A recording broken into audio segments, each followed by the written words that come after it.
Yeah. By the way, we are maintaining all the history in the metadata. So Okay. If you need to separate them yep, at a certain time. if we can do that. And did you take any different approaches from a-mem on the LLM calls and the search and retrieval style?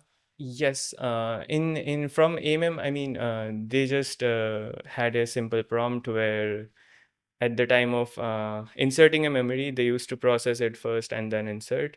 And what I mean by insertion is like it forms relationships between the topmost similar memories that it could find in the database.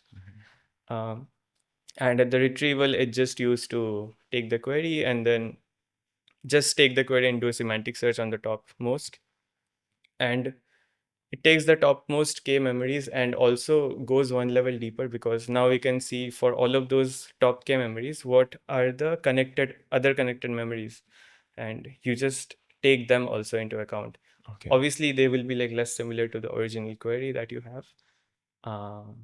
Yeah, I think these two were like the key factors, but something which we added in Cortex was we added bidirectional connections between these two. So there was only a single connection between the memories, as far as I remember. So I changed that to like bidirectional connections, because it doesn't make sense if one is going that to only one side, because for every connection that is represented in the graph, it shouldn't be only that it defines this. I mean, we can even have a backward connection saying it is defined by, so that at the time of retrieval, if this one comes up, so this also has some thing to give like more context to the model, so that at the time of retrieval we can use this and this together. This is what we call depth in GraphRag. So we can actually customize like how deeper to go, how many connections deep to go. So generally in practice, like it's nice to use just a depth of 1 or 2, because 3 gets like way too much sometimes, and too much noise might come out. Were you vectorizing this also? Yes, it's a whole vectorized data set only. So, I mean, we just use a single vector DB. There is no graph rag. There's no graph DB that we are managing for this specific use case. Okay. Because at the time of retrieval, we are just doing semantic search.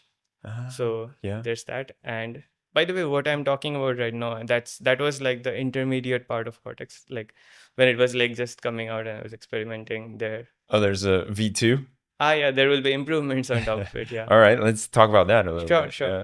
So currently, there are people are like coming out with these AI assistants or agents where